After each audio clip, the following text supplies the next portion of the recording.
Oke guys, oke guys. Jadi pada video kali ini kita akan membahas bagaimana caranya menjurnal ketika terjadinya namanya penggabungan usaha. Nah, penggabungan usaha ini ada 3 jenis ya, ada merger, konsolidasi, sama akuisisi. Nah, di video kali ini kita bahas mengenai merger, khususnya akuisisi aset bersih. Ini ada 2 soal. Pertama, akuisisi aset bersih dengan imbalan berupa kas. Kedua, imbalan non kas. Imbalan non kas maksudnya bayarnya pakai sahamnya. Nah, kalau ini kan akuisisi aset bersih imbalan kas. Maksudnya akuisisi itu maksudnya membeli aset bersih ya. Akuisisi aset bersih maksudnya membeli aset bersih ya, aset neto dengan imbalan berupa kas. Bayarnya pakai kas, pakai duit. Nah, kalau yang kedua ini beli aset bersih, bayarnya pakai non kas, bayarnya pakai saham ini ya. Saham. Nah, langsung aja kita ke soalnya coy. PT Acas mengakuisisi seluruh aset bersih PT Sanca. Nah, ini buat yang belum tahu ya. Jadi PT Sanca ini terinspirasi dari kata Acas ya. Kan nama saya Acas ya. Nah, Acas kalau dibalik jadi Saca. Nah, Saca kan terdengar sangat-sangat asing ya. Makanya dia di tengahnya saya tambahin huruf N ya, jadi Sanca. Ya. Ya. Jadi kayak ular ya. Ngapain nih coy, lanjut. PT Acas mengakuisisi seluruh aset bersih PT Sanca yang mengakuisisi membeli aset neto PT Sanca dalam sebuah merger. PT Acas mengalihkan imbalan senilai 1.275 serta biaya legal 30.000. Maka jurnalnya dibuat oleh PT Acas gimana? Nah, ini berarti mengalihkan imbalan senilai 1.275, berarti bayar pakai kas 1.275 ya. Terus biaya legal 30.000. Maka pertama kita hitung dulu. Kita tulis dulu biaya pertama imbalan kasnya ya. Imbalannya ya maksudnya bayarnya pakai kas kan 1.275. Kita tulis 1.275. Oh ya guys, ini saya agak cepetan ya, soalnya ini saya udah record yang ini kali ketiga saya record. Record pertama kemarin gagal karena soalnya ternyata yang saya bikin salah. Enggak. Terus yang kedua barusan banget bikin jam 6:30. Jam 7 kurang 15 lah, setengah jam. Terus nggak ke-save coy, rekaman layarnya nggak ke-save jadi ini langsung record lagi coy, jadi agak cepetan ya, soalnya udah rada ngamut ya, tapi harus tetap semangat biar ya nggak apa-apa sih ya, karena ini kan saya membagikan ilmu ya, jadi saya harus semangat. Oke, jangan lupa follow IG saya ya. Jangan lupa enggak aja imbalan kas 1.275 ya. Terus biaya legal nih 30.000 ya, maksudnya biaya ini aja, biaya merger.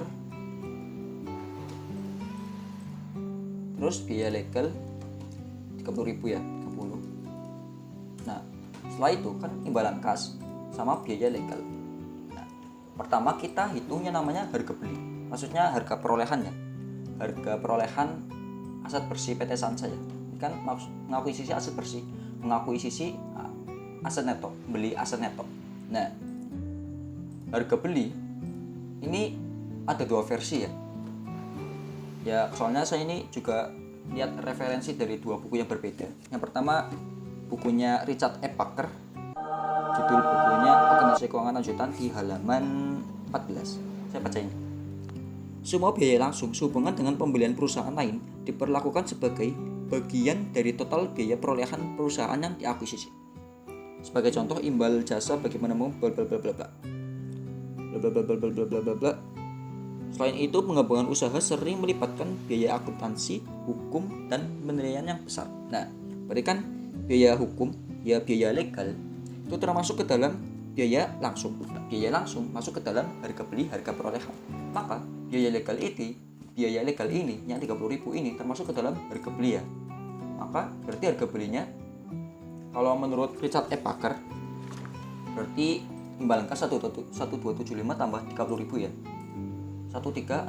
Ini menurut Richard E. Parker versi yang pertama. Nah, kalau versi yang kedua dari Dwi Martani dengan buku Akuntansi Keuangan Lanjutan 1, Dwi Martani ya, dan teman-temannya Taufik Hidayat ya dan teman-temannya itu, ini di halaman 13.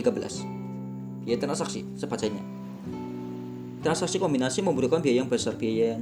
Biasanya biaya tersebut bla bla bla bla bla. Biaya tersebut mencakup biaya makelar, finder's fee, advis, hukum, akuntansi penilaian, dan biaya profesional konsultasi lainnya. Bla bla bla bla bla bla. Nah, di sini nggak dijelasin, nggak dikatakan bahwa biaya finder's fee, advis, hukum, akuntansi penilaian, bla bla bla itu masuk ke dalam harga beli, nggak masuk ya. Nah, saya lihat juga di contoh soalnya di halaman 16, 17 dan seterusnya itu. Di contoh-contoh soalnya kan ada contoh 1.1 merger akuisisi aset bersih imbal berupa kas. Nah, ini ada biaya legal. Nah, biaya legal ini nggak masuk harga beli. Maka kalau menurut Dwi Martani ini berarti harga belinya itu cuman 1275. Biaya legalnya nggak masuk. Ini kalau menurut Dwi Martani. Nah, saya juga nggak tahu nih yang benar yang mana, apakah dari Richard E. Parker atau Dwi Martani, atau emang ternyata saya salah tafsir. Saya nggak tahu, memang pemahaman saya nggak benar atau gimana ya. Ini juga saya masih belajar ya, saya masih mahasiswa, jadi saya nggak tahu yang benar yang mana. Tapi ya kalau di video ini saya pakai bukunya, saya menurut referensi Richard E. Parker aja ya. Berarti yang harga belinya itu imbalan kas tambah biaya legal, berarti 1,05 ya harga belinya, harga perolehan. Ntar kalau misal saya salah ya maaf ya. Ya namanya juga masih belajar sorry. Ntar kalau salah atau ada referensi lain tinggal WA saya ya di 0851 atau follow IG saya, DM IG saya, atau ya tulis komentar. Oh ya jangan lupa ya, setiap kalian lihat video saya mampir ke channel saya, lihat deskripsi ya, soalnya ya saya menyisipkan pesan tersembunyi, ya nggak tersembunyi, menyisipkan pesan di deskripsi ya. Kalian lanjut. Awas coy, tadi ngomong terus coy. Maka harga belinya ketemu 1,05. Maka setelah itu, oh ya kan ketemu harga beli. Setelah itu kita cari aset neto. Bagaimana cara menentukan aset neto? Aset neto itu yaitu total aset dikurangin liabilitas. Aset neto itu aset bersih, total aktiva dikurangin liabilitasnya ya. Nah, berarti aset netonya. Oh ya, ini kan PT Sanca. Ini kan PT Acas mengakuisisi seluruh aset bersih PT Sanca. Otomatis ya berarti PT Acas mencatat dong total aset neto yang diterima ya. Berapa ini? Aset neto kan total kas, total aktiva kurangin liabilitas. Nah, berarti kan kita catat aset netonya yang diperoleh dari PT Sanca ya. Nah, ini kan PT Sanca ada dua nih, nilai buku sama nilai wajar. Nah, kita pakai yang mana? Apakah nilai buku atau nilai wajar? Kita lihat di buku Dwi Martani halaman 7. Ini metode akuntansi penggabungan usaha ada dua ya. Metode pooling of interest sama metode purchase. Nah, metode purchase atau pembelian atau akuisisi.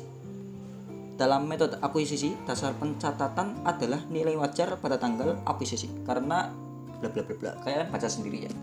Yang intinya karena ini adalah jenis akuisisi aset bersih, yang metode purchase akuisisi pembelian, maka dasar pencatatannya adalah nilai wajar. Berarti yang kita pakai nilai wajar ini ya. Ya, bukan nilai buku ya. Nilai bukunya nggak usah kita anggap dulu. Oh ya, dari penggabungan usaha ini kita juga dapat pembelajaran, dapat pesan moral bahwa kita harus berusaha untuk menjadi seperti nilai wajar ya. Jangan sampai kita jadi seperti nilai buku ya. Soalnya nilai buku kan tidak dianggap ya. Jangan sampai kita tidak dianggap sama doi kita ya. Wadaw. Jadi kita harus berusaha menjadi seperti nilai wajar ya, biar kita dianggap sama doi kita ya. Wah, gile banget. Apa sih? Wah, ini udah malam saya jam berisik. Kelanjutan. Berarti yang dipakai nilai wajar ya. Hitung nilai wajarnya. Aset netonya berapa? Berarti total aktiva ini ketemu ya 905 ya. Total aktiva PT Sanca dari nilai wajar 905 kurangin liabilitas ya. Liabilitasnya kan total lancar total meser 70 sama 35 ya. 70 sama 35. Berarti 70 kurangin 35. Ketemu aset netonya 800.000. Maka setelah kita nyari harga beli sama aset neto, kita cari yang namanya goodwill. Goodwill didapat dari harga harga beli dikurangin aset neto. Berarti 505. Goodwill-nya segini ya. Oh ya, kenapa tadi saya bahas biaya legal? Ya harga beli itu ada dua versi ya. Biaya legal masuk harga beli atau tidak masuk harga beli ya. Berdasarkan referensi Richard E. Parker sama Dewi Martani kan beda ya. Karena kalau menurut Richard E. Parker biaya legal masuk harga beli. Berarti harga belinya ketemu 1305. Nah, kalau menurut Dewi Martani biaya legal nggak masuk harga beli. Berarti kalau menurut Dewi Martani ini berarti harga belinya cuma 1205 ya. Nah, kalau menurut Dewi Martani itu goodwill-nya senilai 475. Sedangkan kalau menurut Richard E. Parker kalau biaya legalnya masuk harga beli itu goodwill-nya 505. Beda ya. Nah, jadi saya juga bingung. Silahkan kalian gitulah. Ya, saya juga masih bingung. Tadi saya pakai aja Richard E. Parker ya. Kalau salah ya maaf coy. Ketemu harga beli, aset neto, goodwill. Yang penting goodwill-nya sih. Nah, setelah itu ada biaya legal. Oh ya. Nah, pertama kita catat dulu biayanya yang timbul ke akun sementara. Ini soalnya saya lihat di buku Richard E. Parker. Semua biaya itu di halaman berapa ini? 15. Untuk memfasilitasi pengakumulasian zaman tersebut, sebelum mencatat penggabungan usaha, PT Intan dapat mencatat pada akun sementara yang terpisah pada saat terjadinya. Berarti dicatat di akun sementara ya, kita tulis. Nah, berarti ini kan ada biaya legal ya. Biayanya berarti, nah biaya legal ini kalau menurut buku Richard E. Parker namanya biaya merger tanggungan. Ya saya ikut aja lah. 10.000 ya. Kreditnya kasih. Ini akun sementaranya.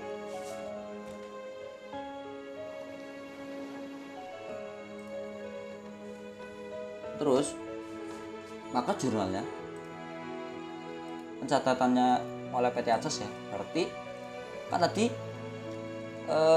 ini ya mengakuisisi seluruh aset bersih, berarti PT Acas mendapatkan aset bersihnya PT Sanca. Berarti ya Acas nyatet jurnal semua aset bersihnya yang diperoleh ya dari akuisisi aset bersihnya ya.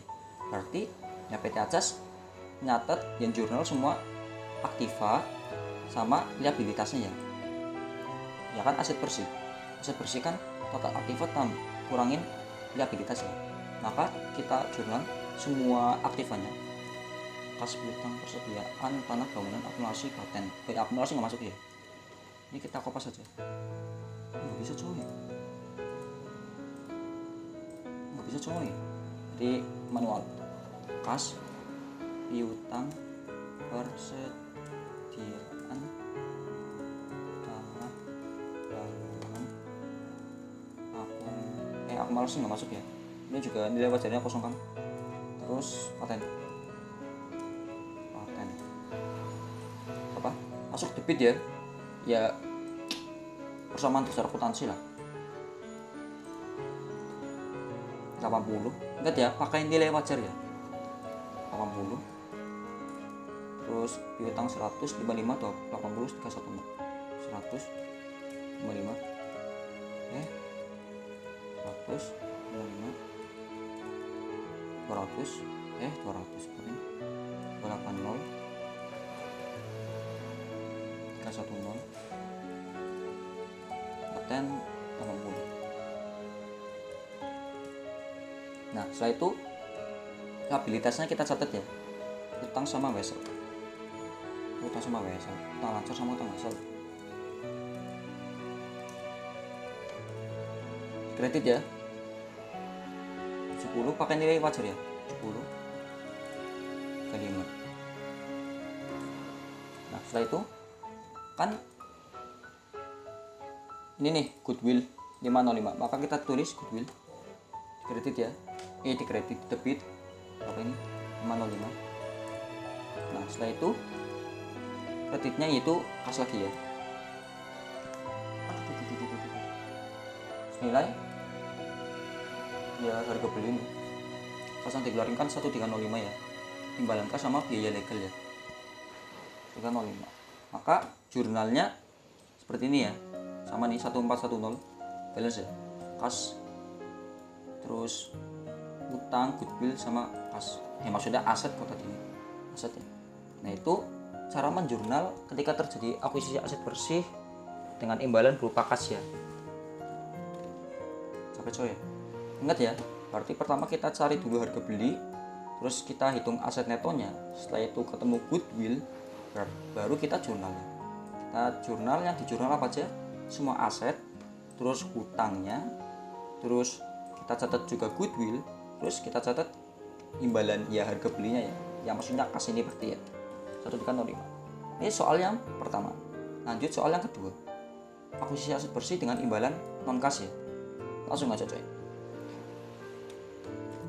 PT Aces mengakuisisi aset neto sama ya aset bersih PT Sanca dengan menerbitkan 85.000 lembar saham biasa. Berarti bayarnya pakai saham ya, bukan kas, sebagai imbalan yang dialihkan dari akuisisi tersebut. Ini udah rekam belum coy? Rekam. Baru 16 menit coy. Udah lama ya, 16 menit udah. Nilai wajar saham PT Aces ada 15 per lembar. Nilai wajar sahamnya 15 per lembar. PT Aces juga membayar biaya legal 30.000 dan biaya penerbitan saham 15.000. Berarti kayak apa ini? Sama kayak soal pertama, mirip-mirip. Kita catat dulu imbalannya, bayarnya. Kan ini menerbitkan 85.000 lembar saham. Berarti bayarnya pakai saham ya. Berapa? 85.000 kali, ingat ya, metode purchase, pembelian, yang di dasar pencatatannya pakai nilai wajar ya. Ini nilai wajar ya, nilai pasar, nilai wajar sama aja ya, 15 per lembar. Berarti imbalan sahamnya 85.000 lembar kali harga per lembarnya 15.000, 1275 sama ya. Ya emang sengaja tak buat sama angkanya biar cepet coy. Setelah itu biaya legal 30.000 ya, terus biaya penerbitan saham 15.000 ya, terus harga beli berarti sama ya, ada dua versi ya, Richard E. Baker sama Bima Martani. Saya nggak tahu pakai yang mana, kita pakai Richard E. Baker aja. Imbalan saham tambah biaya legal 30.000, 1305. Nah biaya penerbitan saham ini nggak masuk harga beli ya, soalnya saya lihat di buku Richard E. Baker lagi ya, halaman 16 juga. Iya 16. Dalam pencatatan bukan ini coy, halaman 14 maksudnya. Biaya-biaya yang timbul dari pengeluaran saham biasa, biaya-biaya yang timbul dari pengeluaran saham biasa atau saham preferen sehubungan dengan penggabungan usaha harus diperlakukan sebagai pengurang harga jual efek, bukan sebagai tambahan atas harga beli. Berarti nggak masuk harga beli ya. Berarti biaya penerbitan saham ini nggak masuk harga beli ya. Maka ya harga belinya cuman imbalan sahamnya, saham yang dikeluarin sama tambah biaya legal, ketemu 1/05. Nah setelah itu kita catat, kita hitung aset netonya ya. Berarti karena masih pakai neraca yang sama, aset netonya berarti masih sama ya, 800.000 ya. Ingat pakai nilai wajar, total aktiva 905 minus liabilitasnya 70 sama 35, ketemu 800.000. Maka goodwillnya sama 1305 minus 800.000 ya, 505 sama ya, masih sama ya. Nah karena ini adalah metode ya, maksudnya bayarnya pakai saham non kas, maka kita hitung juga nilai saham tercatat. Saham yang tercatat bagaimana? Yaitu saham yang dikeluarin 1275 minus biaya penerbitan saham ya, biayanya 15.000 ya, berarti saham yang tercatat 1260. Nah setelah itu seperti tadi, kita semua biayanya kita catat ke akun sementara dulu ya. Kita tulis biaya merger tanggungan, maksudnya biaya legal ini 10.000 ya, terus biaya penerbitan saham 15.000 ya. Coy, kredit kas 45.000 ya. Ini soalnya nggak bisa sendiran coy, soalnya kalau sendiran nggak nyampe coy mouse-nya, jadi lurus ini nggak penting coy. Lanjut, kita ketemu ya. Maka penjurnalannya sama, kita catat dulu semua aktiva sama liabilitasnya. Ya maksudnya kita catat dulu aset netonya ya. Ya kan PT Acas dapat aset netonya PT Sansa ya. Kak, semua aset netonya PT Sansa kita catat. Dari mulai kas, piutang, persediaan tanah bangunan, akumulasi nggak masuk, paten, utang ya. Pakai nilai wajar ya. Ini kita kopas saja. Ini berarti masih sama sampai sini ya. Kas sampai nama masih sama ya. Ya kan goodwillnya berarti tetap masih sama ya. Tambah goodwill. Oh ini ya. Masalah ya. Berarti goodwill ini ya 505 ya. Kas 50, piutang 100, persediaan 55, tanah 280, bangunan 310, paten 80. Nah terus utangnya lancar 70, tambah 35 ya, kredit ya, sama dasar akuntansi. Terus beli udah 505 ya, 505. Ini kas enggak ya, karena kan bayarnya pakai saham, maka kita catat saham bias. Yang bedain berarti ini ya, bagian sini ke bawah nih, nanti bagian sini ke bawah. Karena kan yang bedakan pembayarannya ya. Yang soal pertama tadi bayarnya pakai kas, imbalan kas. Yang kedua ini imbalan saham. Itu bedanya nanti jurnalnya di sini ya. Nah, saham biasanya berarti telat nih menerbitkan 85.000 saham. Nah, ini saham biasa yang di jurnalnya ini pakai ambil dari nominal nilai buku, ya nilai nominal nilai buku sahamnya PT Acas pada saat itu ya. Nah kan di neraca PT Acas sahamnya itu nominalnya nilai bukunya 1.200 10 perak ya. Maka ya saham biasanya itu 85.000 lembar kali 10 perak ya. Ingat ini di sini pakai nilai nominal ya, nilai buku.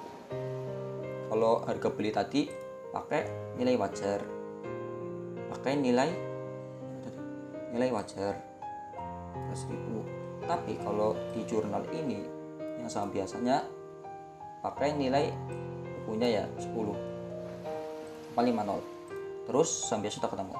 Terus kita catat lagi tambahan modal di setor. Berapa? Tambahan modal di setor yaitu nilai tercatat saham minus saham biasa 410 ya. Tambahan modal di setor yaitu nilai saham tercatat 1260 minus saham biasanya 850, ketemu 410. Maka tambah lagi biaya merger tambahan sama biaya penerbitan saham 2011. Selesai, 1410. Ya ini ya jurnalnya yang soal kedua ya. Berarti di soal pertama sama soal kedua bedanya di bagian sini ya. Ini kan bayarnya pakai kas, maka ini cuman kas doang. Nah kalau ini bayarnya pakai saham, maka ya sahamnya terus sama modal di setornya sama biayanya ya.